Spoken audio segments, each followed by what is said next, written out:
बोलो जयकारा बोल मेरे श्री गुरु महाराज की जय।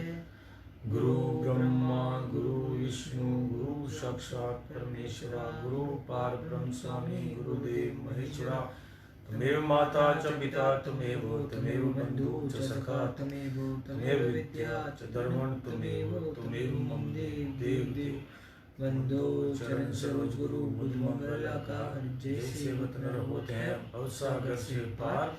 गुरु जी के सिमरन मात्र से नाशत विघ्न अनंत। तासे सर्व परम में ध्यावत है सत्संग। आप प्रकटे इस जगत में जीव का निस्तार में। शब्द नाव बनाए सुंदर जीव का कोतार में। नम्रता और दीनता से भेंट सद्गुरु लीजिए। मैं हूँ शरणागत तुम्हारो दास।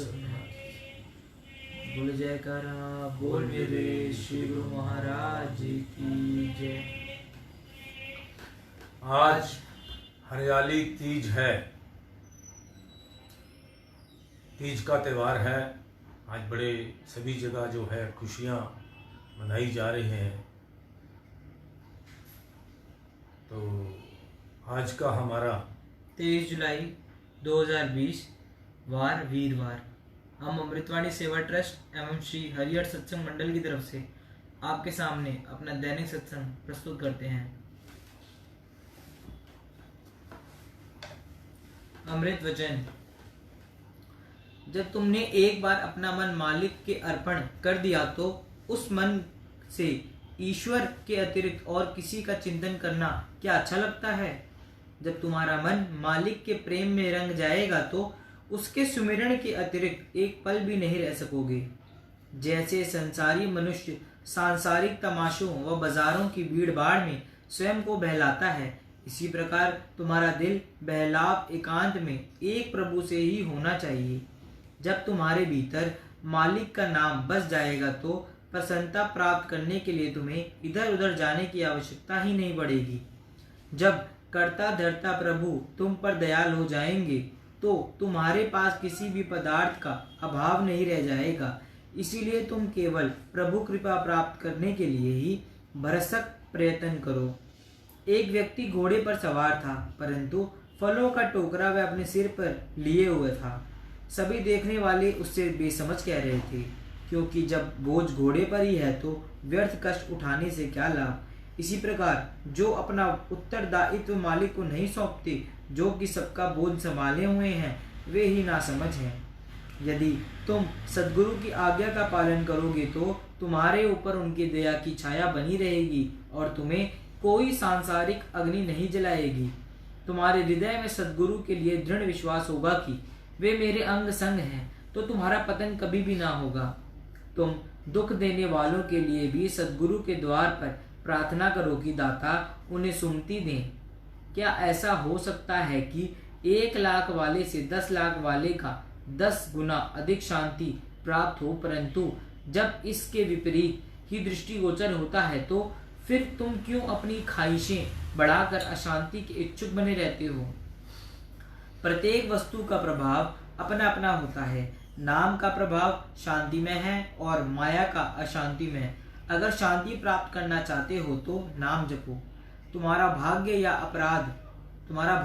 या अभाग्य तुम्हारे ही शुभ अशुभ कर्मों का फल है। वृथा मालिक पर दोषारोपण मत करो। कई कहते हैं कि हम शुभ कर्म करते हैं तो भी हमें दुखी ही प्राप्त होता है। अमुक व्यक्ति करता भी अशुभ कर्म है, परंतु उसके बदले में उसे सुख उपलब्ध होता है। स्मरण रखिए कि ईश्वर अन्यायी नहीं है। केवल हउमे के रोग के कारण सब अपने कर्मों को शुभ कर्म समझते हैं, परंतु तुम्हारे दुख सुख का कारण पूर्व जन्मों के कर्मों का परिणाम ही है। जिसने ममता का त्याग नहीं किया और समता की बातें करता है, उसे खरड़ या थोता ज्ञानी समझो।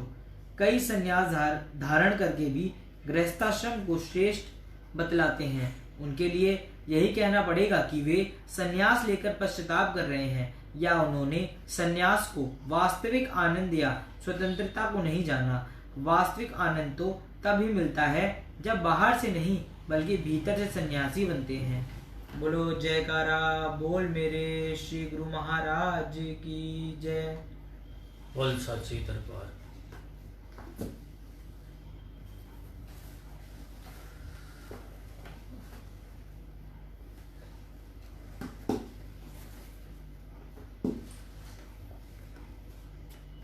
सत्संग। गनीमत शुमर सोबते दोस्ता कि गुल पंच रोस्ता दर बोस्ता, अर्थात दुर्लभ जान सच्चे मित्रों की संगत को, क्योंकि यह शरीर रूपी फूल दुनिया रूपी बाग में केवल 5 रोज का मेहमान है। यह एक फकीर के वचन हैं जो विचारने योग्य हैं। दोस्त कहते हैं मित्र को। फकीर कहता है उस अल्प जीवन में सच्चे मित्रों की संगत दुर्लभ समझनी चाहिए, क्योंकि ना जाने यह शरीर किस समय छूट जाए। प्रश्न उठता है इस संसार में सच्चा मित्र है कौन? इसका उत्तर गुरबाणी में इस प्रकार दिया गया है। जिना दिसदियां दुर्मति मंजे मित्र असाउड़े सोए, हाउ ढूंढदी जग सबैया जन नानक विरले कई। इस शब्द में सच्चे मित्र की पहचान बताई गई है कि जिसके दर्शन पाने से तथा जिसकी संगत करने से मनुष्य की खोटी मति अर्थात मलिन बुद्धि शुद्ध हो जाए, वह ही सच्चा मित्र है। अब इस शब्द की रोशनी में हमको इस संसार में सच्चे मित्र की पहचान करनी चाहिए। यहाँ पर मित्र से अभिप्राय रूह की मित्रता है, क्योंकि महापुरुषों की बोलचाल सदा रूह के निमित्त होती है। वह जब भी बोलते हैं रूह की भलाई के लिए बोलते हैं। संसार में जिनको हमने मित्र मान रखा है, क्या उनके देखने तथा उनकी बोलचाल से हमारी बुद्धि निर्मल होती है? क्या दुर्मति छूटकर भली भांति आती है? यदि नहीं तो संतों के अनुसार हमको उस मित्र की तलाश करनी चाहिए जिनके मिलने से हमारा मलिन हृदय शुद्ध हो जाए। एक बात तो यह हुई कि दूसरी बात यह है कि मित्र वह है जो कष्ट के समय काम आए, लेकिन जो आगे पीछे तो मित्र बना रहे और विपत्ति काल में साथ छोड़ जाए, वह मित्र नहीं है। भगवान श्री रामचंद्र महाराज जी के कथनानुसार मित्र के गुण यहाँ दर्शाए जाते हैं। श्री भगवान सुग्रीव से कह रहे हैं, जे ना मित्र दुख होई दुखारी, तिन्ही विलोकत पातक भारी, निज दुख गिरी सम रज करी जाना, मित्र के दुख रज मेरु समाना। जिनके असी मति सहज न आई, ते शट हटी कत करत मिताई। ये रामायण में लिखा है। विपत्ति काल कर शत गुण नेहा, श्रुति कह संत मित्र गुण एहा। आगे कह मृद वचन बनाई, पाठे अनहित मन कुठलाई। जाकर चित्त अहि गति सम भाई, अस कुमित्र परिहरिये भलाई। जो मित्र के दुख को देखकर दुखी नहीं होते, उसको देखने से पाप लगता है। मित्र वह है जो अपना दुख यदि पर्वत के समान हो तो उसे धूल के बराबर जाने, और यदि मित्र का दुख धूल के समान हो तो उसके पर्वत के समान जाने। देखो ये बात रामायण के अंदर लिखी है। अभी तो हम इतनी बड़ी बातें तो कोई कर ही नहीं सकता इस कलयुग के अंदर कि अपना जो है, लेकिन ऐसा समझाया गया है कि ऐसा करना चाहिए कि अपना दुख तो धूल की समान जाना और मित्र का पहाड़ की। बड़ा इम्पॉसिबल है कलयुग के अंदर, कोई बिरला ही शायद कोई ऐसा होता तो है। ये नहीं कि दुनिया में ये सिस्टम खत्म हो गया है। अभी तो हम इतना ही कर लें कि जो अच्छी संगत, जिसके साथ रहने से हमें सद्बुद्धि मिले, भक्ति मिले, तो ऐसा जो है दोस्त जरूर होना चाहिए जो हमें गलत सलाह ना दे, जो हमारे बुरे वक्त पर काम आ जाए। अगर इतना मित्र भी मिल जाए तो आज के समाज के अंदर बहुत बड़ी बात है। आजकल तो खिल्ली उड़ाने वाले मिलते हैं। तू खाएगा तो वो एक ही बात कहेगा, मैं क्या सीना एक कम ना करी, हम देख ले। आजकल मुझे जो है ऐसा, हाँ बच्चों के अंदर अभी ऐसी भावना होती है। एक स्कूल लेवल के अंदर आज भी दोस्त के पीछे जान देता है। बच्चे के हमने देखा है, बच्चों के अंदर भोलापन होता है। वो अपने जो स्कूल की दोस्ती होती है उसका तो खैर जवाब ही नहीं है। आज भी स्कूल की दोस्ती का जवाब नहीं है। मगर जो है मित्र के विपत्ति काल में उसके साथ 100 गुना प्रेम करता है, वह गुण सच्चे मित्र और संतों के हैं, ऐसे वेदों ने गाया है। और जो सामने तो केवल कोमल वचन बनाकर रहता है और पीछे मन में खोट रखकर बुराई करता है, वह इस प्रकार जिसका चित्त सांप की गति के समान है। सांप ऊपर से तो कोमल होता है परंतु अंदर इसके विष भरा होता है। हे सुग्रीव, ऐसे मित्र को त्याग देने में भलाई है। मनुष्य अपने जीवन में अनेक कष्ट देखता है और सहन भी कर लेता है, परंतु एक कष्ट ऐसा भी इस पर आता है जो इसने अपने जीवन काल में कभी नहीं देखा होता। वह कष्ट है अंत काल का, जबकि यह सब कुछ यहाँ ही छोड़कर कूच कर जाता है। वह कष्ट सब कष्टों से अधिक दुखदायी होता है। संतों की वाणी कहती है, सहजो मृत्यु के समय पीड़ा होए अपार, बिच्छू 1000 ज्यों डंक लगे इकसार।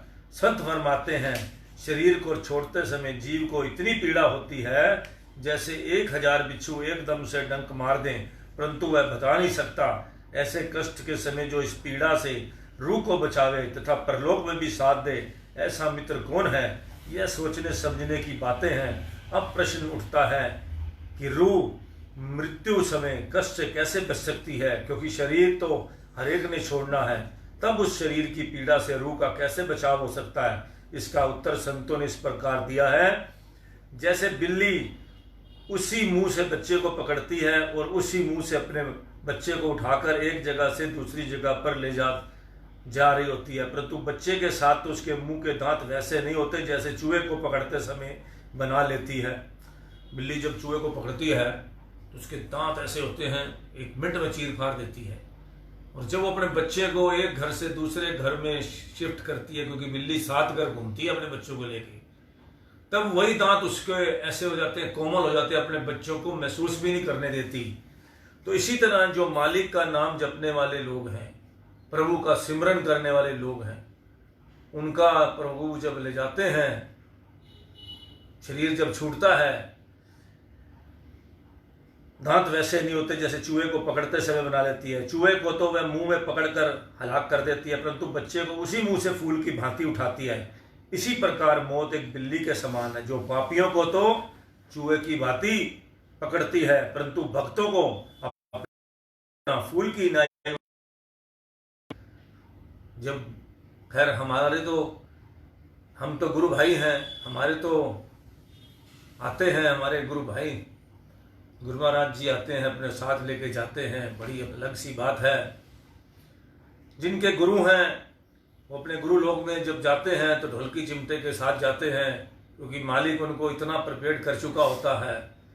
और जो भक्ति करने वाले होते हैं उनको जो है स्पेशल सिस्टम से ले जाया जाता है, जैसे VIP होते हैं। और ऐसा कई लोगों के अनुभवों से पता लगा है, जो गए हैं या जिन्होंने देखा है, सपने में सब कुछ देखा है। ऐसे हमारे कितने ही उदाहरण इन ग्रंथों में आते हैं कि किस तरह से उन्होंने क्या दरबार देखा, कैसे जो है चवर झुला रहे हैं, कैसे ये बहुत पुरानी बातें हैं जो हमारे ग्रंथों में दे रखी हैं कि किस तरह से। और कुछ मैंने कुछ हमारी संगत में से कुछ लोग छोटे होते हमारे टाइम में गए थे, उनके घर के अनुभव मैंने सुने। और जो हैं जिन्होंने अपने मालिक से प्रीति लगा रखी होती है, मालिक उनको किस तरह से ले जाते हैं। हमारे फादर गए, हमने उनसे अनुभव लिया किस तरह से वो उनको 1 महीना पहले पता लग गया था कि मुझे शरीर छोड़ना है, और उन्होंने हमें आकर सारी बातें सब कुछ बताया और सब कुछ हर चीज़ फिक्स कर गए, हर चीज़ लेकर गए। जो जो उन्होंने किसी को देना था, कुछ उनका कुछ लेन देन था, सिस्टम था। बहुत भक्ति करते थे वो। 45 साल वो कानपुर में रहे और उन्होंने बड़ी सेवा की। इस तरह से उन्हीं की प्रेरणा से हमने अपने आप को देखा कि किस तरह से जब उन्होंने शरीर छोड़ा तो फूल की तरह छोड़ा, अपना नाम जप रहे थे व्हील चेयर पर बैठकर। ये तो हमारा प्रत्यक्ष हमारा देखा हुआ है ना। एकदम उनको पता लग गया कि मुझे जाने लगा हूँ, कि उन्होंने लगा कि मुझे अपने सबको दूर करना है। तो उन्होंने टाइम से पहले ही अपने जो पास के लोग थे, जो उनका काम सेवादार था, उसको कह दिया कि तुम थोड़ी देर जाओ, दलिया बना के लाओ मेरे लिए, जबकि उनका टाइम नहीं हुआ था दलिया खाने का। तो उन्होंने अपना जो है, उसके बाद उसको कुछ आभास हो गया सेवादार को कि भाई ये तो ऐसे टाइम तो है नहीं, ये दलिया बनाने के लिए क्यों कह रहे हैं, क्योंकि उसमें मोह था थोड़ा सेवादार में, उनको उस मोह को हटाना चाहते थे। तो उसके बस वो जब वापसी आया, तब तक उसको लगा, वो वापसी आया कि कुछ गड़बड़ है, मुझे ज़बरदस्ती को भेजा इन्होंने। आया तो वो जा चुके थे। तो इस तरह से जो हमने ऐसी बहुत सारी ऐसे हमने और भी देखा अपने परिवार के अंदर। किसी को जाना था बहुत अनंतपुर में, गुरु महाराज जी की बहुत ज़्यादा उनका अपना प्यार था। उन्होंने कहा कि चारपाई बिछाओ, गुरु महाराज जी आए हैं। उनको सब दिख रहा था, मेरे को लेने आए हैं, किस पर लेने आए हैं वो सब बताया, और कैसे उनको चद्दर बिछाई गई सफ़ेद, जैसे जैसे वो बताती गई वैसे वैसे घर के परिवार के करते गए। और उसके बाद उन्होंने अपना शरीर छोड़ दिया। इस तरह से जो मालिक का नाम जपने वाले होते हैं, जिनका ध्यान अपने प्रभु के साथ होता है, उनको लेने को यमराज नहीं आता, खुद मालिक चल के आते हैं। और फिर वो मौत से नहीं डरते, बड़े प्यार से सारी बातें आराम से करके जाते हैं। हमने तो आपको प्रैक्टिकल बताया है। हमारे फादर तो यहाँ तक बता गए थे कि ज़्यादा इकट्ठा मत करना किसी को, आराम से अपना सारे काम करना, कोई चिंता वाली बात नहीं है। तो इस तरह से मतलब कि जो है एक एक चीज़ बता गए थे, हर चीज़ उन्होंने अपना पूरा करके गए थे। तो ये जो प्रत्यक्ष परिणाम होते हैं, जिन्होंने अपने गुरुओं के अपना आज्ञा में रहकर सेवा की होती है, उनको कभी भी किसी चीज़ की, जो परमात्मा के साथ अपना कनेक्शन बनाकर रखते हैं शुरू से ही, उनको किसी चीज़ की दिक्कत नहीं आती। तो से सुग्रीव, मेरे मित्र को त्याग देने में ही भलाई है। मनुष्य अपने जीवन में अनेक कष्ट देखता है और सहन भी कर लेता है, परंतु एक कष्ट ऐसा भी इस प्रकार आता है जो अपने जीवन में कभी नहीं देखा होता, अंतकाल। संत फरमाते हैं, शरीर को छोड़ते समय जीव को इतनी पीड़ा होती है जैसे 1000 बिच्छू एकदम से डंक मार दे, परंतु वह बता नहीं पाते। ऐसे कष्ट के समय जो इस पीड़ा से रूह को बचावे और परलोक में साथ दे, ऐसा मित्र कौन है? यह सोचने समझने की बातें हैं। प्रश्न उठता है कि रूह मृत्यु के समय कष्ट से कैसे बच सकती है। तो बिल्ली वाली बात आपको बताई कि किस तरह बिल्ली जो अपने मुंह में चूहे को, उसी मुंह से वो शिकार करती है, और उसी दांतों से वो जो है अपने बच्चों को उठाती है फूल की तरह, कि उनको जो है इसी तरह जो है। इसलिए सतगुरु का ये उपदेश होता है, भाई तुम इस जगत में सोए हुए रोते हुए आए हो, परंतु अब ऐसी करनी कर चलो कि मृत्यु के समय के कष्ट का भय ही ना रहे, और संसार से जाते हुए हंसते खेलते खुशी के साथ जाओ। जैसे कहा है, ये बचपन से मैं ये बात सुनता आया हूँ, और इसको मैंने अपने शरीर पर इम्प्लीमेशन करने की सोची रखी है। जब तुम जग में आए थे, जग हंसा तुम रोए, ऐसी करनी कर चलो तुम हंसो जग रोए। तो इंसान को जो है ऐसे काम करने चाहिए। जब वो बच्चा पैदा होता है तो रोता है वो, और एक गाना भी है फिल्मी, रोते हुए आते हैं सब, हंसता हुआ जो जाएगा, वो मुकद्दर का सिकंदर जाने मन कहलाएगा। ऐसा एक पिक्चर का गाना भी है। तो जो भी है, मतलब कि आप किसी रूप में लीजिए, कि जो चाहे धोए के रूप में लीजिए, तो आएगा जो जाएगा।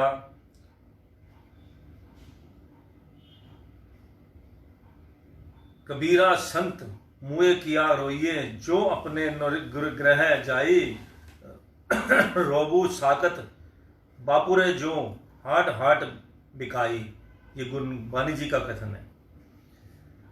हटे हाट से मतलब है कि साकत अर्थात खोटा पुरुष मरने के बाद कभी किसी योनि में और कभी किसी योनि में चक्कर काटता रहता है। एक और वचन है, कौन कहता है कि प्रेमी मर गए, कैद से छूटे वो अपने घर गए, वतन अपने के जाने को उदासी मन हमारा है, रहे परदेश में कब तक कि आखिर घर प्यारा है। वहाँ भी खेस सारे हैं जो आगे जा उतारे हैं। हमने भी चालन हारे हैं, अचल ने आप पुकारा है। अगर कुछ ले न जावेंगे तो मीठे किस को भावेंगे। हमन को कौन जानेगा कि आया कौन बेचारा है। अगर कुछ लेके जावेंगे तो मीठे सबको भावेंगे। उठी कर मिलेंगे सारे कि आया दोस्त हमारा है। मनुष्य दो चीज़ों के मिलाप से बना है। एक शरीर है जो जड़ है, दूसरी आत्मा है जो चेतन है। शरीर नाशवान है, आत्मा अमर है। इन दोनों में मनुष्य कौन है? क्या वह शरीर है? जब इस शरीर की पूरी खोज की जाती है तो सिद्ध होता है कि वह शरीर नहीं है। शरीर इसको मिलते हैं फिर छूट जाते हैं। ऐसे ही अनेक बार शरीर मिले और छूट गए तथा शरीर संबंधी रिश्ते नाते भी मिले और टूट गए। इसलिए जब शरीर ही साथी नहीं है तो शरीर के संबंधी कैसे साथी बन सकते हैं। मनुष्य वास्तव में आत्मा है। इसको संत रूह भी कहते हैं। इसलिए अगर कोई रूह का साथी हो सकता है उसको तो मित्र कहना ठीक है। लेकिन अगर शरीर के होते हुए कोई साथी है और शरीर के छूट जाने पर भी साथ नहीं दे सकता तो उसको मित्र कहना उचित नहीं। अब विचार करना चाहिए कि मनुष्य का सच्चा मित्र कौन है। किसके मिलने से मनुष्य अपनी वास्तविकता को जान सके। स्पष्ट है कि ऐसा मित्र संतों के सिवाय दूसरा कोई हो ही नहीं सकता। संत जीव के सच्चे मित्र हैं, परंतु ऐसे मित्र संसार में बहुत नहीं, विरले हैं। आगे कहा है, परमात्मा से आत्मा जुदा रहे बहुकाल। सुंदर मेला कर दिया सतगुरु मिले दयाल। सुंदर सतगुरु हैं सही, सुंदर शिक्षा दीन। सुंदर बचन सुनाई के सुंदर सुंदर कीन।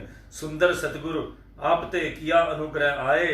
मोह निशा में सोते हमको लिया जगाए। सुंदर सतगुरु सारिखा को नहीं उदार। ज्ञान खजीना खोलिया सदा अटूट भंडार। परमेश्वर और परम गुरु दोनों एक समान। सुंदर कहत विशेष यह गुरु ते पावे ज्ञान। सुंदर सतगुरु मेहर करे निकट बतावे राम। जहां नहीं भटकत फिरे कहे को बेकाम। सुंदर सतगुरु ब्रह्ममया पर शिष्य की चम दृष्टि। सूखी और न दिसाई देखे दर्पण पुष्टि। संत सुंदरदास जी का ये कथन है जो सुनाया आपको। सतगुरु का अपने शिष्य के साथ कितना प्यार होता है इसको स्वयं शिष्य भी नहीं जान सकता तो दूसरे लोग क्या जान सकते हैं। जो शिष्य गुरु की करनी में हर प्रकार से अपनी भलाई ही मानता है वही यथार्थ में सच्चा शिष्य कहलाता है तथा वास्तव में उसी का एक दिन उद्धार भी होगा। कहते हैं महापुरुष अपने शिष्य को साथ लिए हुए मार्ग में जा रहे थे। चलते चलते उनको एक स्थान पर जंगल में रात काटनी पड़ी। संतों ने अपने शिष्य से कहा, बेटा जंगल का मामला है, हम और तुम दोनों बारी बारी से सोएं और जागें। जब दिन चढ़ेगा तो फिर यात्रा करेंगे। शिष्य ने विनय, प्रभु आप आराम कीजिए, मैं जागता हूँ। गुरु महाराज जी बोले, नहीं बेटा, जागना और सोना बारी बारी से ठीक रहेगा। तब शिष्य सतवचन करके चुप हो गया। संत आराम करने लगे, शिष्य जाग। आधी रात बीत गई तब गुरु महाराज जी उठे और शिष्य सो गया। जब एक पहर रात गई, संत जाग रहे थे। क्या देखते हैं, सांप इनके शिष्य की ओर सीधा चला आ रहा है। महापुरुषों ने उनको अपनी शक्ति से वहीं रोककर पूछा, है सांप तू क्यों आया है? सांप बोला, आपके शिष्य के साथ मेरा कई जन्मों का लेन देन चला आता है। कभी मैं मनुष्य होता हूँ और ये सांप बनकर मेरी गर्दन का खून चूसता है, और कभी ये मनुष्य होता है तो मैं सांप बनकर इसके गले का खून पीता हूँ। पिछले जन्म में इसने मेरा खून पिया था, अब मेरी बारी है। संतों का उपदेश है, जब तक यह जीव समर्थ गुरु की छत्र छाया तले नहीं आता तब तक इनके सिर पर हजार बलाएं रहती हैं। अनेकों के साथ इसका लेन देन, उतार चढ़ाव, नेकी बदी तथा किसी से कर्ज लेना, किसी का कर्ज देना आदि धर्मराज का लेखा और बही खाता चलता ही रहता है। क्योंकि उस समय जीव किसी का बना नहीं होता, अर्थात सिर पर समर्थ पुरुष का हाथ नहीं होता। लेकिन जब जीव गुरु का हो जाता है तो वह उसके जिम्मेदार बन जाते हैं। बोलो जयकारा, बोल मेरे श्री गुरु महाराज की। और उसे हर बला से सुरक्षित कर देते हैं। तब धर्मराज के लेखे सब समाप्त हो जाते हैं। महापुरुष बोले, हे सांप, तू मेरे शिष्य का खून पीना है या जान लेनी है? सांप बोला, मुझे तो खून पीना है। महापुरुषों ने कहा यदि इसका खून हम तुम्हें स्वयं निकाल कर दे तो फिर तू कुछ नहीं कहेगा। सांप बोला खून पीकर मैं चला जाऊंगा। तत्पश्चात वह महापुरुष अपने सोए शिष्य की छाती पर पांव रखकर चक्कू से उसकी गर्दन का खून निकालने लगे। उस समय शिष्य की आंख खुल गई। क्या देखता है कि गुरु महाराज छाती पर बैठकर चक्कू हाथ में लिए उसकी गर्दन काटने लगे हैं। यह दृश्य देखकर उनकी आंखें बंद कर ली। तब गुरु महाराज जी ने उसे गले का थोड़ा सा खून निकाला कर सांप के हवाले किया और शिष्य के गले पर पट्टी बांध दी। सांप खून पीकर चला गया और महापुरुष अपने शिष्य के पास बैठ गए। जब सारी रात बीत गई, दिन चढ़ा, तब गुरु शिष्य दोनों फिर सफर पर चल पड़े।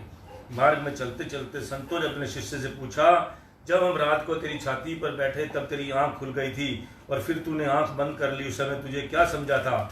शिष्य ने हाथ जोड़कर प्रार्थना की, भगवान मेरे दिल में उस समय यह बात आई थी कि मेरे गुरु महाराज जी यदि मेरा गला काटने लगे हैं तो इसमें भी मेरी भलाई होगी। बोलो जयकार बोल मेरी। तब ऐसी अवस्था हमारे शिष्य को देखकर महापुरुषों की प्रसन्नता की कोई सीमा ना रही। बड़े प्यार से उन्होंने हृदय से लगाया और कृपा दृष्टि से न्याल कर दिया। अभिप्राय है कि संत महापुरुष जीव के सच्चे मित्र और हितकारी होते हैं, जो हमेशा रूह की भलाई के लिए सोचते रहते थे तथा इस लोक में भी जीव को संकटों से बचाते हैं और परलोक में भी सहायता करते हैं। अब देखिए, अगर हम अपने आप को मालिक के निमित्त कर देते हैं, मैं बचपन में एक बात कहता हूँ, हमने ना जब हमारे स्कूल में एक भजन चलता था, अब सौंप दिया इस जीवन को, है हार तुम्हारे हाथों में, है जीत तुम्हारे हाथों में, है हार तुम्हारे हाथों में। ये लोग हम लोग जो डीएवी स्कूल में पढ़ते थे, तो उसके बाद जो है हवन होता था। हवन के बाद जो है एक टीचर हमें ये भजन सुनाती थी, बड़े दिल में बैठ गया था, पूरा मुझे नहीं आता। तो मैं जब भी ये सोचता हूँ, अगर हम अपने मालिक को अपने आप को सौंप दें और उनकी रहनुमाई में हम चलें तो बाल बाका नहीं हो सकता। महापुरुष बार बार एक बात फरमाते हैं कि ये लोक भी और परलोक भी सुवेला हो जाता है। ये 5 नियम करो, नाम जपो मालिक का। हम तो इस चीज़ों को हर आदमी, जितने भी जो हैं गुरु भाई हैं, गुरु को मानने वाले हैं, वो सभी अपने गुरु का जो है सिर पर अपना हाथ देखते ही रहते हैं हर टाइम।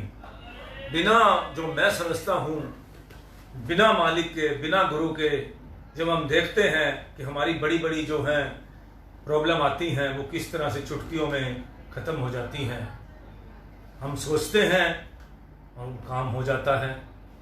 तो इस तरह से जो है इंसान को मालिक हमेशा अपना साथ दिखाता है, अगर हम उसको, मालिक को अपना साथ समझें तो।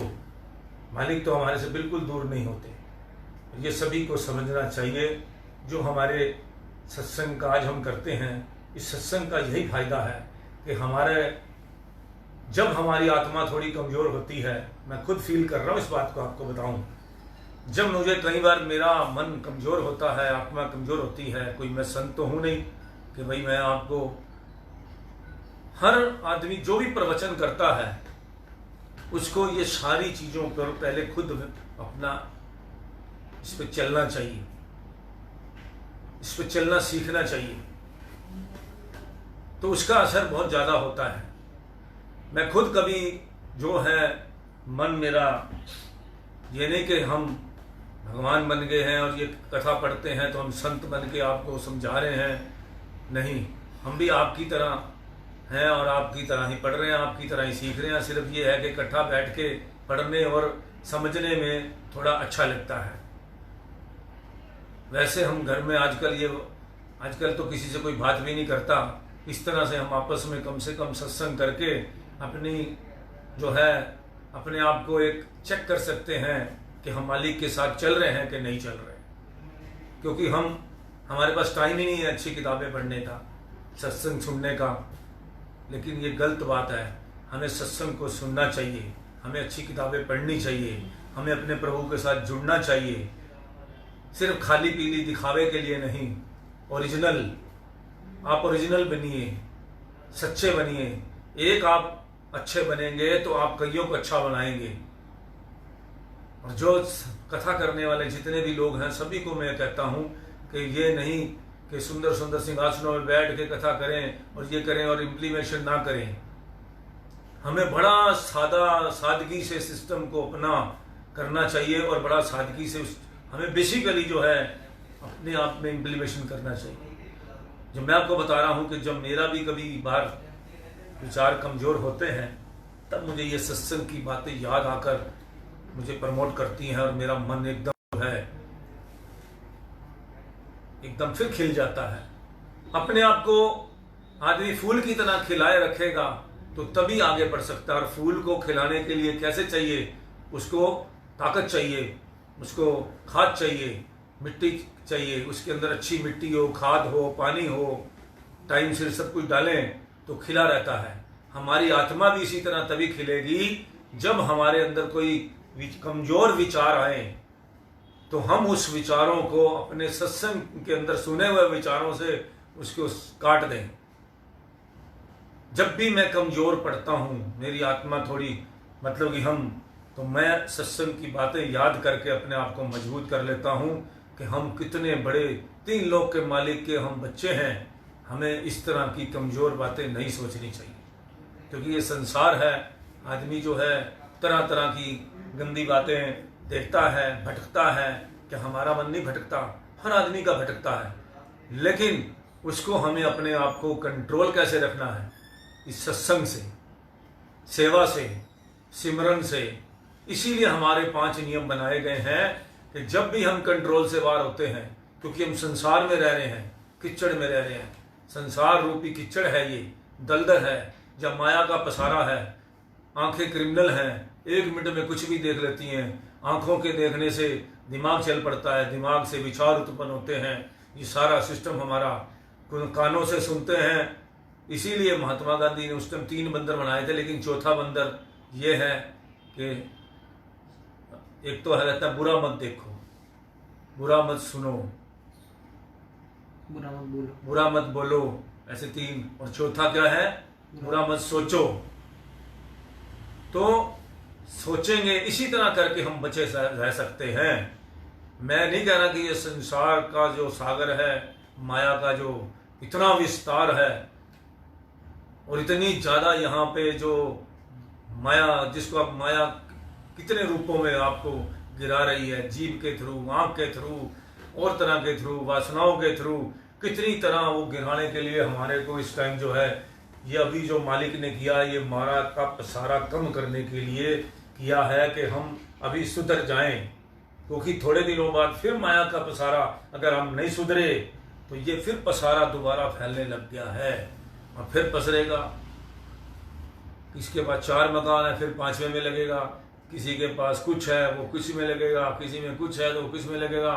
फिर ये हम धन दौलत सिस्टम के अंदर फिर लगेंगे, फिर 2-2 बीवियाँ रखने के चक्कर में हो जाएंगे, फिर 5-5 फ्रेंड रखने के चक्कर में हो जाएंगे। फिर ये सारा गड़बड़ सब काम होता चला जाएगा। ये समय मिला है जो कोरोना था, इसके अंदर अपने आप को देखो, मरते ही जो मर रहे हैं दुनिया में, सबने जाना है, हमने भी जाना है, आपने भी जाना है, सबने जाना है, को बचा है इस संसार में। आपको मैंने क्या कहा था? एल्बम खोल के देख लो अपनी, जो आदमी की शादी आज से 25 साल पहले हुई है, वो आदमी एल्बम खोल के देखे अपनी, दुनिया में कितने आदमी चले गए। एल्बम में 80% लोग उड़ गए होंगे या किसी के 70% उड़ गए।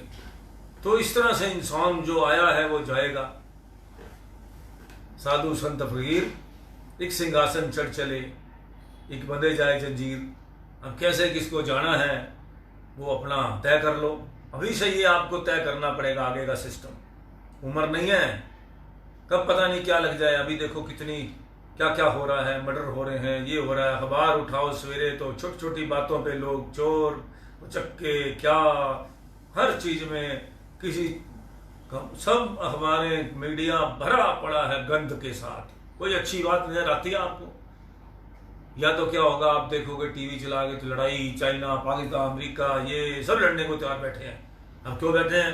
इतना हथियार बन गया है, इतना हथियार बन गया है तो कहीं तो खर्च करना पड़ेगा। वो हम वो खरीद रहे हैं, और दूसरे अमेरिका से, वो जो जर्मन से हवाई जहाज आ गए हैं, वो उसके हमारे बड़े हैं, वो उसके बड़े हैं। आफ्टर है क्या विनाश, विनाश तो निश्चित है। तो आप ये सोचो कि क्या विनाश होगा तो क्या हम बचे रहेंगे, हम सेफ रहेंगे, हमारा पैसा जो है जो हम क्या काम आएगा उस विनाश को बचाने के लिए? हम तो कहीं भी स्टैंड नहीं करते, क्योंकि जब ये लड़ेंगी बड़ी बड़ी कंट्रियां और आपस में, ये सब क्या सोच रही हैं? क्योंकि बुद्धि भ्रष्ट हो गई है, क्योंकि सामान बड़ा पड़ा है, अब वो वेस्ट हो जाना है। 80 से लोग क्या क्या किस चक्रों में घूम रहे हैं। आपको कल मैं एक बात बताने वाला था, आज वो मेरे पास फ़ोन नहीं है। उसके अंदर शिवलिंग भगवान, ये वैज्ञानिक तो ऐसे सोचते रहेंगे, इनका तो रिसर्च चलता रहेगा, ये तो जो है अपना, लेकिन हमारे महापुरुष तो सारी बातें पहले से ही तय कर गए हैं। कल एक शिवलिंग के बारे में सभी के पास व्हाट्सएप आया है कि शिवलिंग के अंदर कितनी ताकत है, जितना परमाणु बम के अंदर से वो निकलता है वाइब्रेशन, इतनी शिवलिंग के वहाँ से जो पानी चढ़ाने से जहाँ शिवलिंग स्थापित होता है, वो एक तरह का इतनी सिस्टम है उसके अंदर। क्या क्या लिखा था, हैरान हो गया मैं, लेके किसी ने एक पूरा रिसर्च लिखा था। और हमारे चारों तरफ इंडिया में तो क्या होने वाला है, चारों तरफ हमारी पहले ही हमारे परमाणु बम जो है हमारी शिवलिंग के रूप में स्थापित है, जो हमारे को जो है पहले से ही रक्षा करेंगे। अब और सीधी बात वही है जो बार बार संत महापुरुष कह रहे हैं कि पाप करने वालों के लिए तो ये सिस्टम बना ही कोई नहीं है। पाप करने वालों के लिए तो सीधा गंद ही गंद है, मरेंगे तब मिट्टी है, जिएंगे तब कूड़ा है। दोनों तरफ आगे जो गंदे काम करने वालों के लिए ये जन्म भी खत्म है और अगला भी तो बिल्कुल ही खत्म है। फिर क्या होगा? विनाश। और विनाश से बचेगा कौन? जो मालिक के साथ है। आपको दिख ही रहा है ये कोरोना के अंदर जो मालिक का नाम जप रहे हैं, सब कुछ कर रहे हैं परमात्मा। गरीब आदमी को कोरोना ने कितना क्या सता रखा, अब अपने अपने कर्म है। अब जिसने जो सताना है वो सताएगा ही। ये बड़ी लंबी बातें हैं, अगर अब सत्संग शुरू कर दे इस बारे में तो बहुत लंबी बातें हैं, लेकिन कर्मों का फल तो समझ लो, मान लो। 4 बातें तो मान लो। लोगों को जो है इतनी लंबी लंबी बातें हम करते हैं, उसमें 4 बातें तो मान लो कि जो प्रभु का नाम लेगा, सही रास्ते चलेगा, सही काम करेगा, अपने बच्चों के अंदर अच्छे संस्कार डालेगा और जो है अपना नियम पूर्वक नाम जपेगा, उसका बेड़ा पार है। और जो आदमी 24 घंटे किसी को तंग करने के अंदर रहेगा, भ्रष्ट काम करेगा, सिस्टम को लूटेगा, दुनिया भर का सिस्टम, शरीर को क्या चाहिए आप बताओ? शरीर तो मैं आपको सच्ची बात बताता हूँ, आप फार्म हाउस लोग क्यों बनाते हैं? फार्म हाउस फिर वहाँ जाके भी गंद पर डाल लेते हैं। फार्म हाउस तो क्या होता है, एक सिंपल जिंदगी जीने के लिए बनाना चाहिए कि 4 पाई पड़ी हो, दूध लस्सी बनाने वाला कोई हो, ये फार्म हाउस होता है। वहाँ पे लोग फिर तरह तरह के और झंझट पाल लेते हैं। बेसिकली तो इंसान को, एक मैंने कथा सुनी थी, एक आदमी वो उसको कहता है कि आराम से सोया होता है, उसको कहता है कि भैया तू सोया, उसने कहा काम करने से क्या होगा? उसने कहा फिर ये होगा, फिर मकान होगा, फिर बच्चे होंगे, फिर ये होगा। तो उसने कहा फिर क्या होगा? उसने कहा फिर आराम से जी मज़े से सोएंगे। उसने कहा वो तो मैं अब भी कर रहा हूँ, मज़े से सो रहा हूँ। तो शांति चाहिए जीवन के अंदर, शांति, आत्मा को शांति चाहिए, और शांति होगी तो नाम जपेंगे। एक तो संस्कार चाहिए, प्रभु का साथ चाहिए। हमेशा जाके ऐसी जगह बैठो जहाँ कोई कथा कीर्तन हो रही हो। हमेशा ये मंदिर, गुरुद्वारे, मस्जिदें क्यों बनी गई थी? ये इसीलिए कि मन ना लगे जिनको। अच्छा, कई बार क्या होता है कि संसार के अंदर कहीं भी नाम का जाप नहीं हो रहा होता, कुछ नहीं हो रहा होता। ये सारे धर्मों के आश्रम, ये सिस्टम क्यों बने थे? प्रभु के ठिकाने क्यों बने थे? कि अपने घर में अशांति हो या संसार में अशांति हो तो आदमी वहां बैठकर अपना नाम, चित्त को, अपना नाम को सुन सके। और हमने भी वहां जाके पसार दिए, कुछ करने लग गए। वहां भी गरीब अमीर का सिस्टम बना दिया हमने, जबकि ये मंदिर, गुरुद्वारे सब बने थे कि 2 मिनट के लिए इंसान को अपने शरीर शांति चाहिए तो वो नाम का सिमरन, शब्द का सिमरन सुन सके। तो उसमें क्या है? ये सब बाकी सब बातें झूठी हैं। इंसान को जीने के लिए क्या चाहिए? पहले क्या होता था?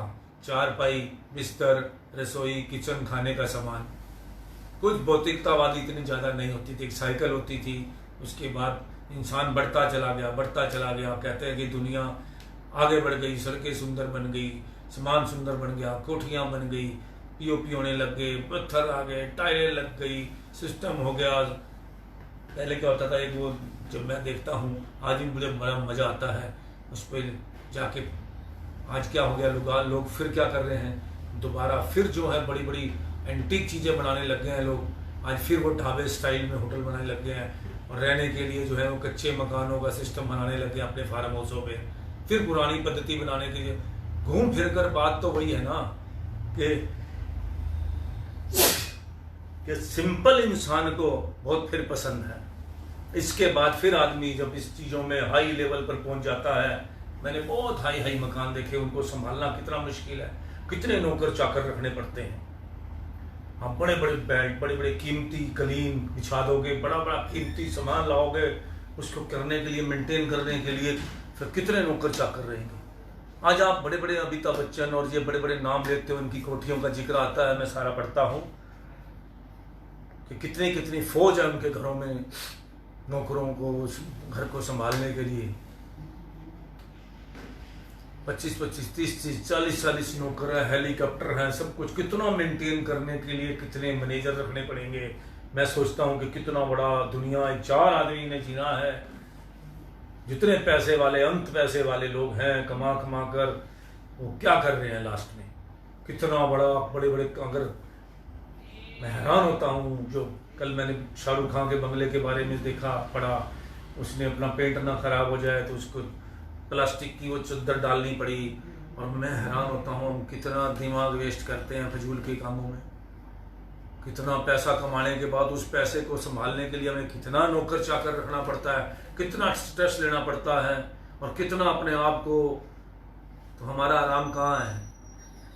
मैं तो अनंतपुर जाता हूँ, वहाँ पे चुप करके अपना कहीं, इतने पार्क हैं, बाग हैं, कहीं भी अपना कोई चारपाई मिलती है तो ज़िंदगी बन जाती है कि ऐसे लगता है कि स्वर्ग में आ गए, ज़िंदगी आ गई, यही स्वर्ग है, यही नर्क है। इतना बोझ हमने उस सिर पर उठा रखा है, इतना बोझ, मान, प्रशंसा, दुनिया भर के हाथ डलवाने का, इतनी अपनी उस पर चलाने का, इतने अपने वो क्लाइंट बनाने का, जो है हमें इतने लोग पसंद करते हैं, लाइक चाहिए, ये चाहिए, वो चाहिए। इतना पसारा है कि यही काम मिला है हमें सारा दिन यही करने का, और यही संसार में जाना क्या है, ये सब मिथ्या है। जितना मान सम्मान के चक्कर में हम धक्के खा रहे हैं, और कितना कुछ हम कर रहे हैं। चलो पिक्चर बनाते हैं भाई, कोई बात नहीं, मनोरंजन करो, कमाई है तो भगवान के चरणों में लगाओ। कितनी कोठियाँ, कारें, कल को मर जाना किसने संभालना है, फिर प्रॉपर्टी के झंझट है, जो सब झंझट है, बकवास है सब कुछ। एक बात समझ लीजिए, खानी 2 रोटियां हैं, वो भी डॉक्टर पेट ठीक रखेगा तो खाओगे, नहीं तो अमिताभ बच्चन तो वो ही नहीं खा सकता, क्योंकि उसके भी पेट में वो कोलोटाइटिस क्या बीमारी है, जो बड़ी मुश्किल से कितनी तरह की प्रॉब्लम्स आती हैं। कितनी आदमी कुछ सुख, जब तक मालिक नहीं चाहता सुख नहीं भोग सकता किसी चीज का। बस दिमाग में एक नशा रहता है कि मैं बहुत बड़ा आदमी हूं और मेरा बड़ी दुनिया मुझे पूछती है, फिर क्या हो जाएगा। बड़े बड़े सिकंदर राजा महाराजा आए, आज क्या उनकी क्या बातें होती हैं। मज़ा तो तब है जब यहाँ से, मैं तो एक बात का मज़ा समझता हूँ कि ढोल की चिमटे से बंदा जाए, ऊपर भगवान भी उसका स्वागत कर रहा हो, मालिक भी सब लगे हुए स्वागत करने के लिए, तो भगवान के साथ जाए, ऐसे उंगली पकड़ के मालिक ले जाए। इससे बड़ा और कुछ नहीं चाहिए, इससे ज़्यादा नहीं चाहते हम। आराम की ज़िंदगी हो, शांति की ज़िंदगी हो, और जितने हम बच्चों के बारे में चिंताएं करते हैं वो बड़ी वेस्ट है। कारण इसलिए वेस्ट है कि क्या वो आप सोचते नहीं कि वो अपनी प्रारब्ध लेके आए हैं। क्या बच्चा अपनी ये प्रारब्ध लेके नहीं आया होगा, ये कर्म नहीं करेगा आपने, ये करना सीखे ना, मेहनत करे, अपनी जिंदगी आप बनाए। मैं तो अपने बच्चों को सभी को कहता हूं कि मुझे 18 साल में सभी काम करते नहीं। इस आप फौरन से जाके गंदी गंदी बातें लेके आते हो, वहां भी तो देखो 1 घंटे 2 घंटे लोग काम करके वहां पे डॉलर के हिसाब से बच्चे, छोटे छोटे बच्चे अपनी जेब खर्ची अपने आप ही छोटा बड़ा नहीं समझते। ये चीज मैंने बड़ी नोट करी कि हमारे बच्चे गए दूसरे घर में पेंट करके आ गए, मैंने खुद $70 में घास वहां पे काटते हैं तो बचा लिए, तो कितना मतलब कि हम लोग कितना कुछ कर सकते हैं।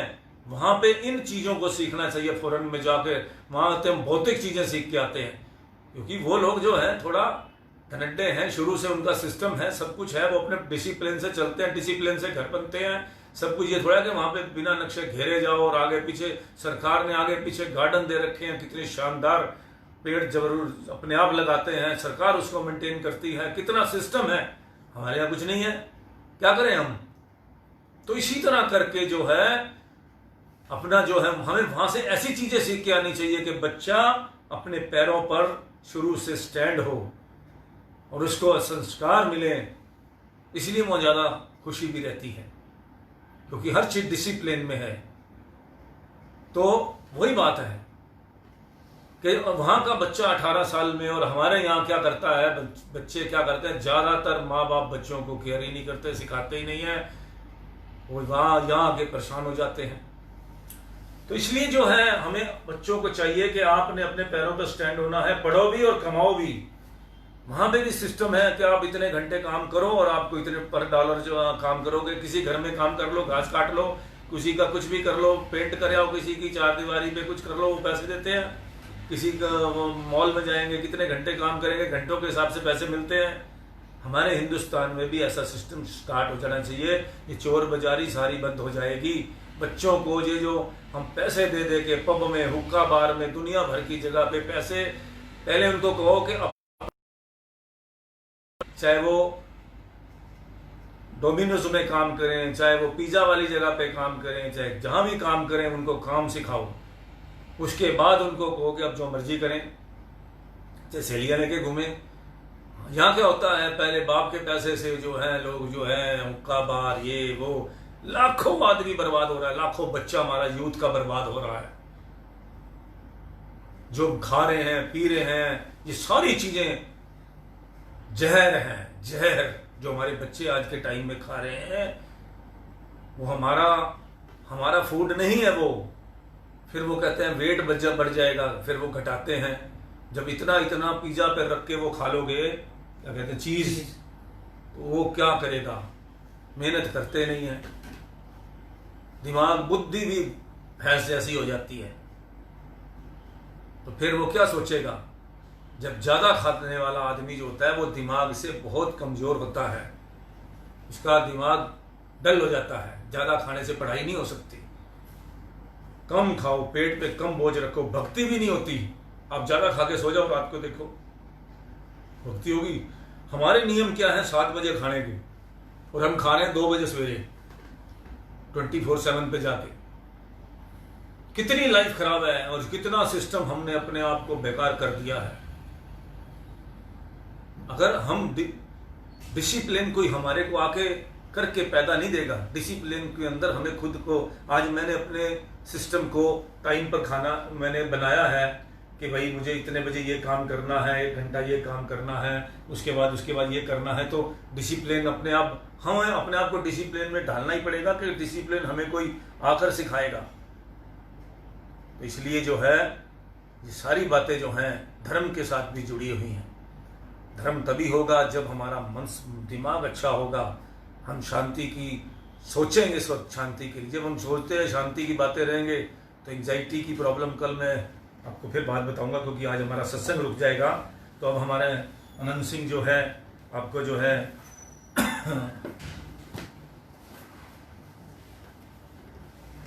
आनंद दृष्टांत। चिरंजीव रहो। मौत सबके सिर पर जन्मजात ही सवार है। सभी इस बात से परिचित हैं कि एक ना एक दिन अवश्य मृत्यु के विकराल गाल में जाना ही जाना है। प्राय सभी एक दूसरे को इस संसार में विदाई लेते हुए देखते भी हैं, परंतु माया ऐसी प्रबल है कि यह सब देखते हुए भी किसी को अपनी मौत का विचार तक नहीं आता। मगर मौत से किसको छुटकारा प्राप्त हुआ है? कबूतर की आंखें बंद कर लेने से वह बिल्ली के आक्रमण से बच नहीं सकता, वह तो बिल्ली का शिकार है ही। अतएव जो मनुष्य मृत्यु की तरफ से निश्चित करते हैं वे बड़ी भारी भूल करते हैं। मनुष्य कब तक काल बलि से जान छुड़ाएगा? कहावत भी है, बकरे की माँ कब तक खैर बनाएगी। अभिप्राय यह है कि मृत्यु सबके लिए अनिवार्य है, और मरणोपरांत जन साधारण का नाम तक मिट जाता है। प्रस्तुत दृष्टांत में यह दर्शाया गया है कि एक घाया किसी शहजादी की चिरंजीवी होने के आशीर्वाद देती है और इन शब्दों की गहराई में उतरकर शहजादी किस प्रकार इसका सार तत्व प्राप्त करती है। पूरा विवरण इस प्रकार है। दिल्ली में किसी मुगल बादशाही की एक लड़की थी जो सर्वगुण संपन्न थी पर आयु में सबसे छोटी थी। एक दिन उसने अपनी घाया के सलाम करने पर उसे कुछ पुरस्कार दिया। इस पर घाया ने आशीष दी, नन्ही चिरंजीवी रहो। शहजादी, अगर मेरी आयु बढ़ जाएगी तो इससे क्या होगा? घाया, तेरा विवाह होगा, दूल्हा घर आएगा और तू दुल्हन बनेगी। शहजादी, फिर क्या होगा? घाया, तेरे द्वारा परिवार बढ़ जाएगा, मान बढ़ाई होगी और दुनिया में तेरा बोलबाला होगा। शहजादी, फिर क्या होगा? घाया, तू बड़ी हो जाएगी, तेरे बच्चों के बच्चे होंगे, तू नानी व दादी कहलाएगी। शहजादी, अच्छा, इसके बाद क्या होगा? अंत में घाया झुसला उठी, कोई जवाब न पाया। रोश में आकर कहने लगी, फिर क्या होगा? तू मर जाएगी, कब्र में गाड़ दी जाएगी, कीड़े मकोड़े तेरे जिस्म के गोश्त को खा जाएंगे और फिर तेरे कहीं नाम निशान तक न रहेगा। यही सब की जिंदगी का अंतिम परिणाम होता है। बस वही दशा तेरा भी होगा। शहजादी मेधावी समझदार तो थी ही, घाया से इतना सुनते ही ठहाका मारकर हंसते हुए कहने लगी, बस इसी के लिए तू मुझे दुआ देती है कि नन्ही चिरंजीव रहो। ज्ञानवान व समझदार होने के नाते घाया की बातें शहजादी के अंतःस्थल में गहरी उतर गई। उसने सोचा, जब यही दशा अंत में काया की होनी है तो फिर क्यों व्यर्थ में अपने इस दुर्लभ शरीर को विषय विकारों में खोया जाए। क्यों न मालिक का सुमिरन भजन करके इस क्षणिक जीवन में अपने वास्तविक उद्देश्य की सिद्धि कर ली जाए। ऐसा दृढ़ निश्चय करके वह एक सूफी फकीर, जिनका झोपड़ा महल के निकट ही था, के पास जाकर उनकी शिष्या बन गई तथा उनकी कृपा से नाम के सुमिरन में लगकर अपने जीवन के सच्चे लक्ष्य को प्राप्त कर गई।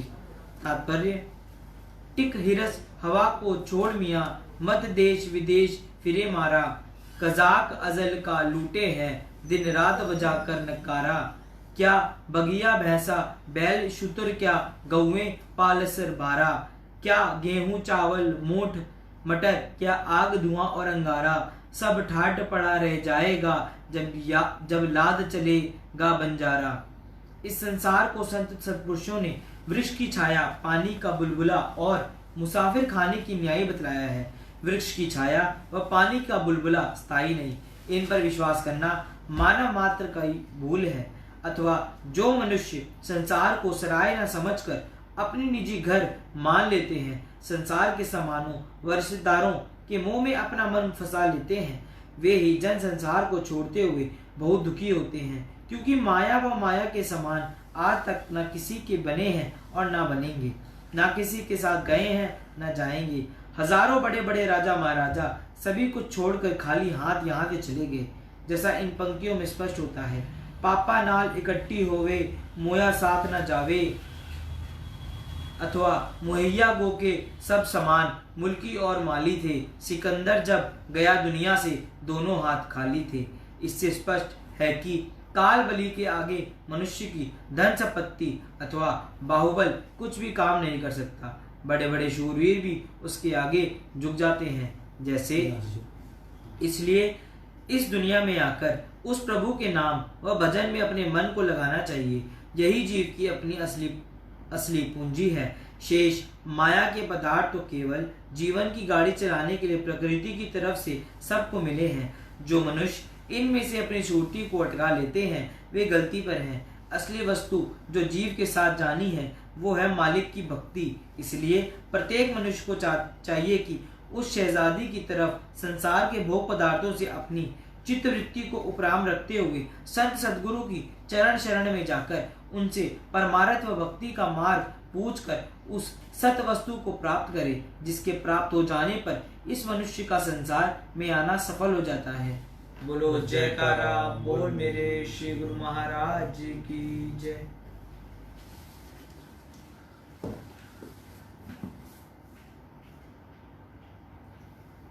हमारे गुरुदेव तीसरी पातशाही जी के प्रवचन। हर एक इंसान के मन में हमेशा और हर वक्त ख्यालों की धाराएं या लहरें उठा करती हैं। कभी कोई लहर, कभी कोई तरंग, कभी कोई विचार पैदा होते रहते हैं।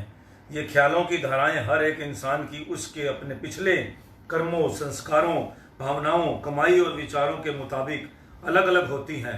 अर्थात ये है कि जिस इंसान के जिस तरह के कर्म और संस्कार होते हैं, वैसी ही उसकी असली कमाई, अमली कमाई, वैसी ही उसकी धारणा या भावना या विचार तरंग भी होती है। अतएव उसी के मुताबिक व मुवाफिक रखने वाले ख्यालों की लहरें ही उसके मन में हमेशा उभरती रहती हैं। ये जो ख्यालों की धाराएं हर वक्त मन में उठती और उभरती हैं, इसका नतीजा क्या होता है? यह कि उसी ख्यालों के मुताबिक इंसान के अंदर में ताकत पैदा होती जाती है। यह किस तरह का होता है?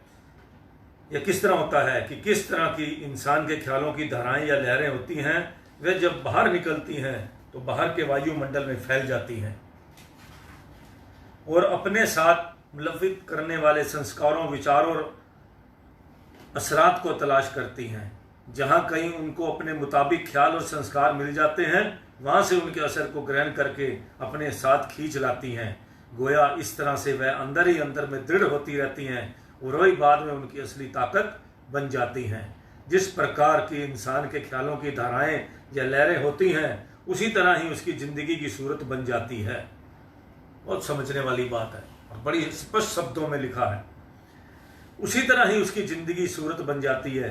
हर एक इंसान की ज़िंदगी की असली सूरत उसके दृढ़ विचारों और ख्यालों के आधार पर हुआ करती है। दुनिया में कुदरत की जितनी रचना भी नज़र आती है, उसमें से हर एक किसी न किसी ख्याल ही की शक्ल सूरत है। और जिस कदर भी योनियाँ हैं, ये भी सब एक ना एक ख्याल की अपनी तस्वीर है। अब हम जैसे अपने ख्याल अंदर से सोचें तो हमारा अंदर से हम किसी को चाहे ना बताएं, लेकिन खुद को पता होता है कि हमें किस तरह से अपने आप को बनाना है। या शराब पीने वाला शराबी की तलाश करता है, ताश खेलने वाला ताश वाले की तलाश करता है, भक्ति करने वाला भक्ति वाले की तलाश करता है। अंदर से जैसी हमारी तरंगें उठती हैं संस्कारों के हिसाब से, वैसे ख्यालात वालों के हम उसमें जाके फिट हो जाते हैं। और जैसा हमें बनना, जैसे हमने सोच लिया, फिर आदमी का जब अच्छे विचारों में आता है और जैसे फिर वो उसको मॉडिफाइड होता है, संतों के साथ रहता है, संत विचार बनते हैं, फिर उसको धीरे धीरे लगता है कि जो है वो तो जो है अंधकार है, जो हम सोचते हैं कीचड़ है। आज हम कीचड़ क्यों कहते हैं संसार को? लोग तो बहुत बढ़िया बात कह रहे हैं, संसार को बहुत अच्छा कह रहे हैं, लेकिन हमें जब फील क्यों होने लग जाता है कि संसार कीचड़ है? क्योंकि यहाँ पे किसी के पास बैठो, बुराई, निंदा, चुगली, ये वो संसार की बातें, आप मेरे हिसाब से कहीं जाके बैठ के लो, आपको कोई भगवान की बात कर ले तो तब कहना। एक हमारी मदर बात सुनाती थी, कोई पूछता है कि तेरा घर बार कितना है, कोई पूछता है कि तेरा संसार कितना है, कोई ये नहीं पूछता, मगर ये कोई नहीं पूछता कि तेरा प्रभु से प्यार कितना है। ये हमारी मदर जो है बचपन में हमें बात सुनाती, जो आज मुझे याद आ गई कि कोई तो आपका पूछेगा आपका घर बार कैसा है, व्यापार कैसा है, आपके बच्चे कैसे हैं, आप क्या करते हैं, और कोई ये नहीं पूछेगा, मगर ये कोई नहीं पूछता कि आप तुम्हारा प्रभु से प्यार कितना है। तो जैसे जैसे आप अपनी जिस तरह से अपने, अब जो डॉक्टर है वो डॉक्टर वाले आदमी में बैठेगा जाके, उसके ख्यालात वैसे ही होंगे। जो दूसरा इंजीनियर वाले मोदी लोग अपनी अपनी स्थिति में अपने अपने विचारों पर बच्चों का आप सोचोगे ये हम इनको कुछ बना लें, बिल्कुल नहीं बन सकते, क्योंकि उनके अंदर जो ख्यालात हैं वो बचपन से दृढ़ होने लग जाते हैं। आपको नहीं पता लगता, वो जो देखते रहते हैं उस हिसाब से अपने आप को, अपने माँ बाप को देखते हैं, अपने चारों तरफ संसार को देखते हैं, उसमें से वो कुछ ऐसी उनके अंदर जो ख्यालात होते हैं चुंबक की तरह वो उसके साथ चिपकते रहते हैं।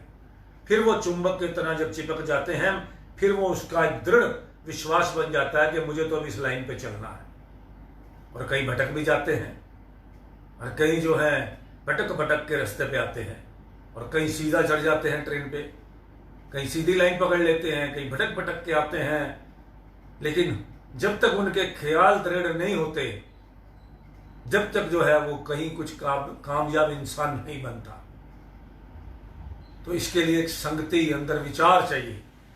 जिस इंसान को जो भी मौजूद हालत आज है वह उसके अपने ही किए हुए दृढ़ विचारों और संस्कारों का नतीजा है।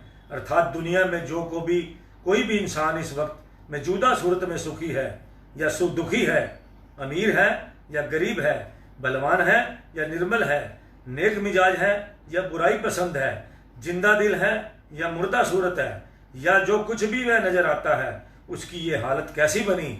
आहिस्ता आहिस्ता कई जन्मों में काफी अरसे से जिस किस्म के विचार और संस्कार उसके अपने अंदर में ताकत पकड़ते हुए दृढ़ होते रहते हैं, उसी विचारों और संस्कारों ने असली शक्ल अख्तियार करके या मुजस्सर सूरत धारण करके मौजूदा हालात को पैदा किया हुआ है। हमारे संस्कार इकट्ठे होते रहते हैं, फिर वो जो है आज मौजूदा हालत में कोई चोर बनता है, कोई डाकू बनता है, कोई क्रिमिनल बनता है। ये सारी चीज़ें जो हैं इसके पीछे बनने के पीछे हमारे संस्कार होते हैं, जो हम देखते हैं उन चीज़ों को कहीं पिक्चरों में से कुछ इकट्ठा करके लाते हैं। कितनी कलेक्शन पुतरे पिछले जन्म के, अगले जन्म के, वो जो है कलेक्शन हमारे जो है आत्मा में, सिस्टम में इकट्ठी हुई होती है, तो वो हमारे जो है उस हिसाब से हम जो है वैसा बन जाते हैं। अब जरा गौर करके और दुनिया की आम हालत पर नजर डालकर आम जीवों की हालात का अंदाजा कीजिए कि उनके अंदर में किस किस के ख्याल दिन रात दृढ़ होकर ताकत हासिल करते होंगे। क्योंकि ये कुदरती असूल है कि दुनिया में कोई भी इंसान बगैर किसी मकसद या सहारे के तो कोई भी कदम नहीं करता।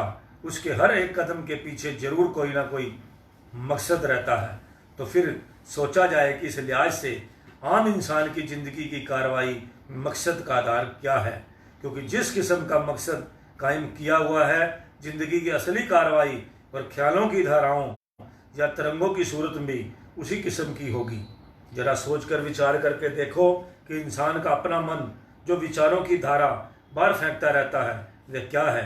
गौर करने से मालूम होगा कि अपना मन माया के मसाले से बना हुआ है और इसके कुल विचारों की धारा माया ही के दायरे के अंदर काम करती है। इंसान का मन क्या है? जिस तरह से कि पहले ऊपर कहा गया है कि गुजरे हुए अनेक जन्मों में जो जो संस्कार, विचार और कर्म जीव ने जमा किए होते हैं, उन्हीं संस्कारों और कर्मों के आधार पर बने हुए दृढ़ और अच्छे या बुरे ख्यालों के ढेर का नाम ही मन है। इसके सिवाय मन की कोई सूरत नहीं है। कितनी बढ़िया बात है, कितनी इजी बात है कि हमारे जितने भी मन क्या है, कितने पिछले ऐसे ऐसे हम रात को जब सपने देखते हैं जो हमने कभी सोचे भी नहीं होते, वो क्या है? कुछ पिछले मन के ढेर बना हुआ है हमारा, जो विचार हैं पिछले जन्मों के, कई जन्मों के, वो पता नहीं कब कब हमारे ऐसे चलते आते हैं। यह महज जीव के अपने ही ख्यालों का पुलंदा या गठड़ी हैं, ये कहीं और से नहीं आए, ये हमारे ही मन अपने विचार है। यह मन चूंकि जन्म जन्म से माया के ही व्यवहार और संगत में तथा माया के अधीन होकर ही काम करता रहा है, इसलिए उसने काफी वक्त से मायवी ताकत दृढ़ हो चुकी है। इसलिए ही उसको माया के मसाले से बना हुआ कहा गया है और उसकी कुल विचारधारा का प्रभाव माया ही के दायरे के अंदर है। क्योंकि काफी अरसे से मायवी ताकतों के अधीन रहकर माया रूप हो चुका है। अब चूंकि माया की मन की जितनी कार्रवाई अर्थात उसकी विचारधारा का जो बहाव या रुख है वह समूली माया के दायरे के अंदर है। मन की सारी कार्रवाई का नतीजा यह होता है कि रूह पर दिन प्रतिदिन मायवी गिलाफ और ज़्यादा चढ़ने जाते हैं। पहले ही कई जन्मों के संस्कार जमा हुए हैं, असर से रूह पर मायवी गिलाफ काफ़ी चढ़ चुके हुए थे, जिसके कारण उसकी असली ताकत और रोशनी दब चुकी है। अब दिन प्रतिदिन और भी मायवी गिलाफ चढ़ते जाने से जिससे तरीकी या मोह या ज्ञान ज़्यादा तरक्की पकड़ते जाते हैं, उससे रूह दुखी होती है। गोया जितनी ख्यालों की धाराएं या लहरें माया के दायरे के अंदर जमा काम करती हैं, ज़्यादा काम करती हैं, उसी कदर ज़्यादा रूह दुखी होती है। तब क्या इंसान दुखी होने के लिए ही विचारों की धाराओं को इस तरह फैलाता है?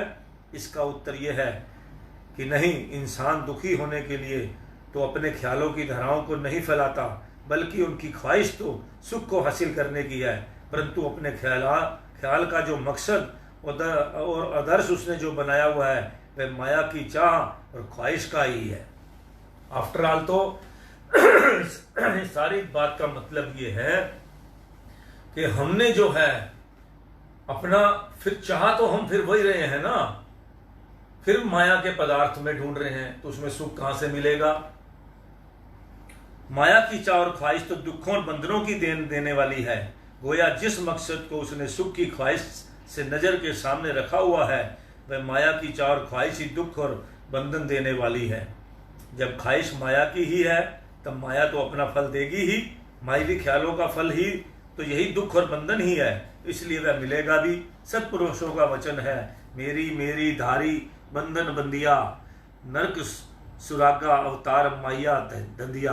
गुरबानी का ये कथन है, अर्थात मेरी मेरी की चाह को धारण करने से जीव बंधन में बंध जाता है, और मैं मेरी के कारण ही वह बार बार भले और बुरे कर्मों या संस्कारों के नतीजे के तौर पर स्वर्ग और नरकों के चक्कर काटता फिरता है, और इसी माया के धंधे या व्यवहार में ही बार बार फिरता रहता है। इस प्रकार जन्म मरण से आजाद और मुक्त नहीं हो सकता।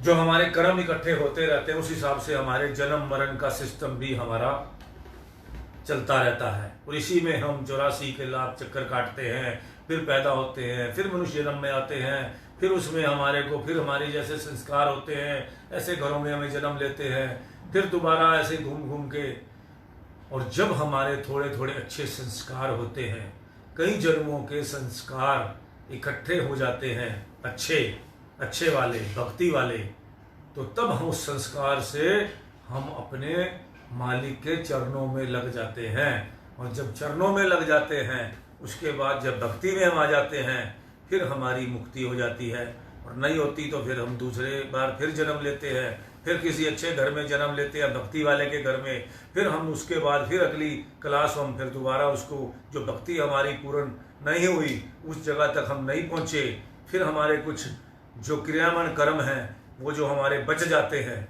फिर वो हम अगला जन्म लेते हैं उसको भुगतने के लिए, फिर भक्ति करते हैं उस जन्म में आकर, तब जाके हम मुक्ति को प्राप्त होते हैं। और अगर हम ये, आपको सफर तो बहुत लंबा लगेगा लेकिन है शॉर्टकट, कुछ भी नहीं करना, सब कुछ जो भी करो अपने प्रभु के चरणों में, उनकी आज्ञा में, और सब सिस्टम उनके हिसाब से करते रहो, तो आपको कुछ भी इतना ज़्यादा मुश्किल कुछ नहीं करना पड़ना। एक बात ध्यान लो कि अपने प्रभु का डर रखना अपने सिर पर, और उनकी आज्ञा का पालन करना है, और उनके नाम का जो हमें जाप करना है, बिल्कुल किसी पखंड में नहीं पड़ना, अपने सिर्फ प्रभु का सिमरन करो और सब ठीक हो जाता है। इस प्रकार से जीव इस महज अपने ही ख्यालों और ख्वाहिशों के आधार पर दुख और बंधन ही बार बार मिलता है। यद्यपि सुख की तलब भी है, किंतु माया में आसक्त होने के कारण कर्म ही दुख और बंधन को देने वाले करता है। इसलिए गोया अपने ही कर्मों को सबका दुख मिलता है। जब अपने कर्मों के आधार पर दुख मिलता है फिर रोना। यह तो एक माना हुआ कुदरती असूल है कि बगैर मांगे या चाहे कोई भी चीज कुदरत की तरफ से किसी को नहीं दी जाती, और जब अपनी ही मांगी हुई चीज मिलती है तो फिर जीव दुखी क्यों होता है। जब आदमी किसी काम ही ऐसा मांगता है, झूठ बोलने वाला काम, जिसमें सच बानी पूछी कर ही नहीं सकता, जब उसके मालिक से मांगता ही अपना कुछ ऐसा है, अब आप सोचो कि मुझे इस लाइन में पढ़ना है या पुलिस में जाना है या मैं ये करूँगा। कई लोग जो हैं, अब आप ये सोचते हो, ये जो जितने पुलिस फौज में जाते हैं क्या अपनी बिना मर्जी के जाते हैं? नहीं, इनके विचार होते हैं फौज में जाने के।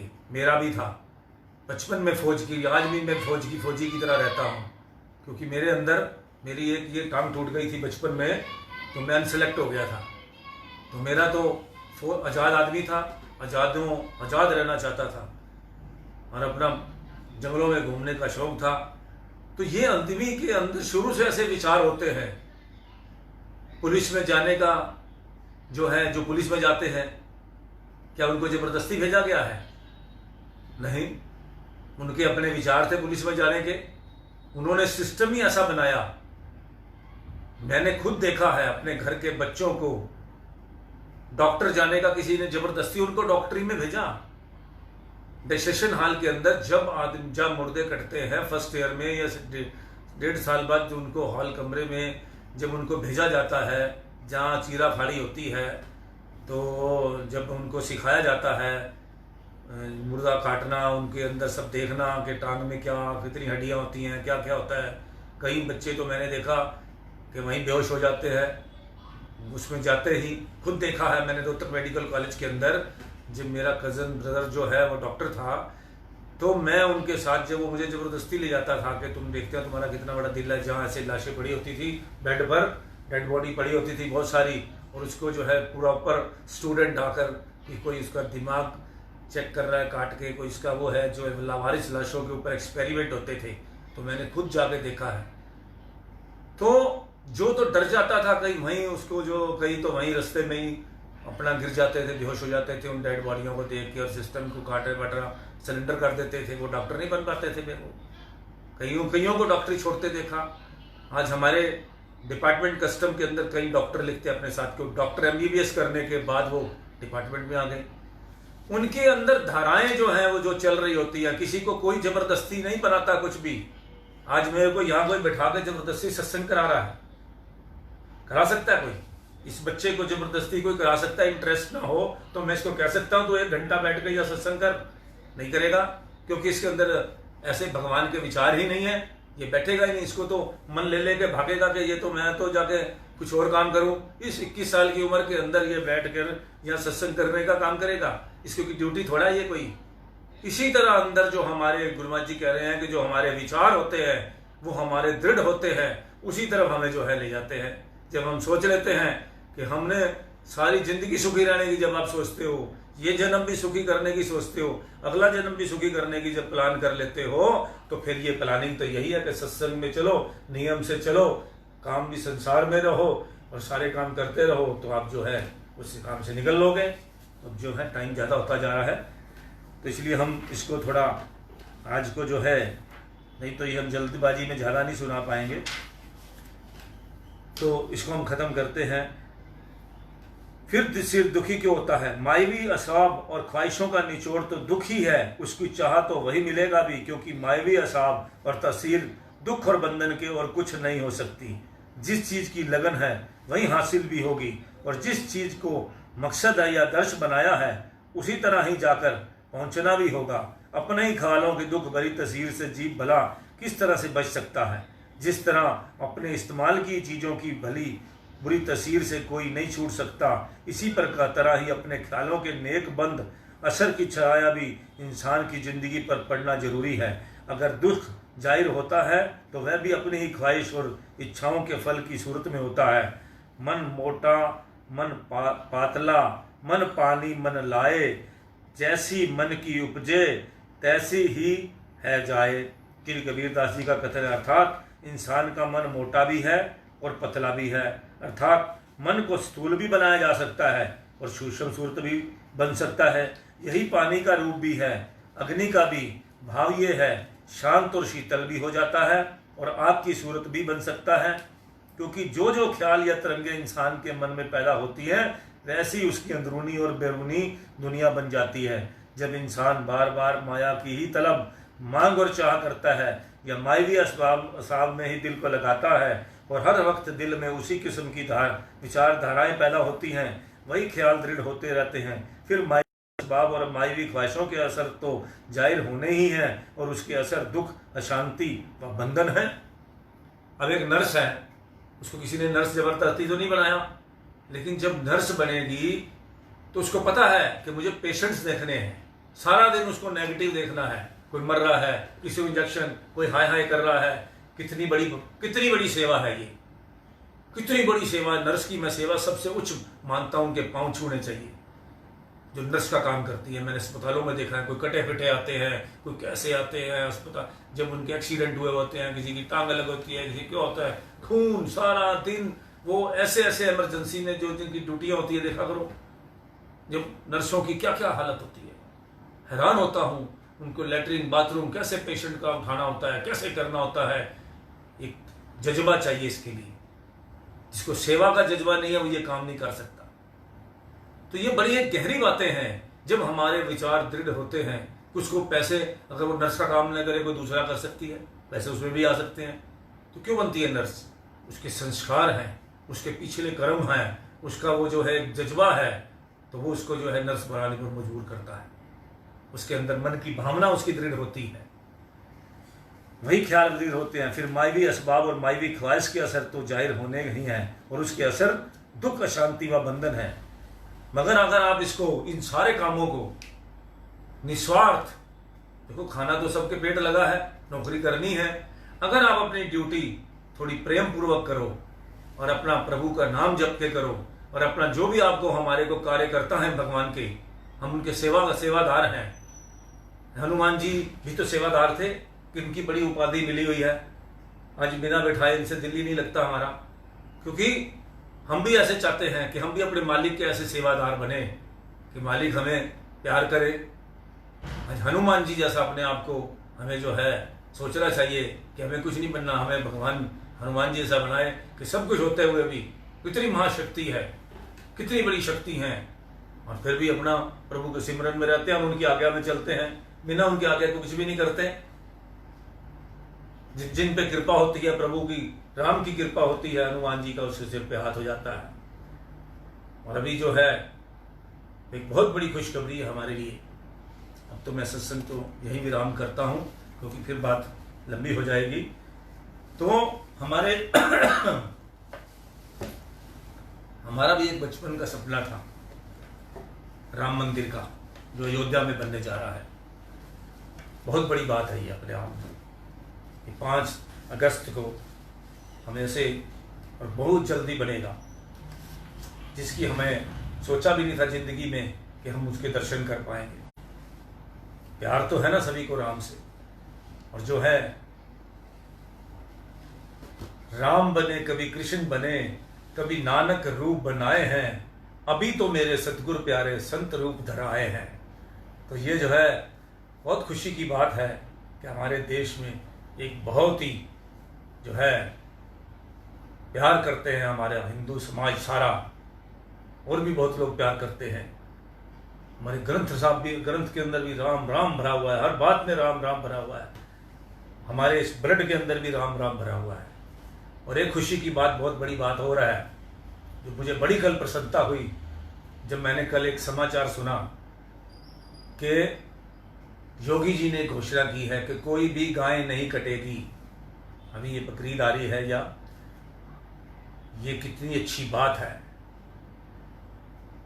ऐसे ऐसे हमारे देश के मुख्यमंत्री राजा होने चाहिए, हमारे देश के राजा होने चाहिए, जो इन पापों से हमारा एक धर्म हमारा बच जाए, जिसकी हम पूजा करते हैं गौ माता की। उन्होंने, जोगी जी ने कैसे आकर उसको कह दिया कि बिल्कुल नहीं कटेगी उसका मांस, और कोई मांस ओपन में भी नहीं लेके जाएगा, जो भी जाएगा इस तरह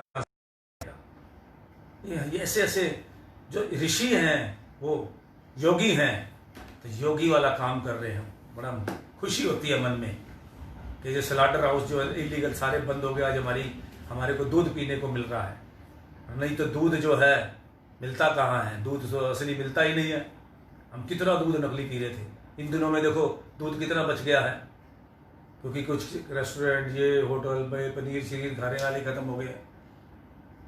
इतना दूध नकली बनता था ना सारा। जागरूक हो जाओ और खुशी मनाओ कि हमारा राम मंदिर 5 तारीख को मोदी जी उसका शिलान्यास करने वाले हैं, और हमें इस बात की बड़ी खुशी होनी चाहिए। जो सेवा कर सकता है अपना बढ़ चढ़ के करे। जय सच्चिदानंद। राम राम। सत श्री अकाल।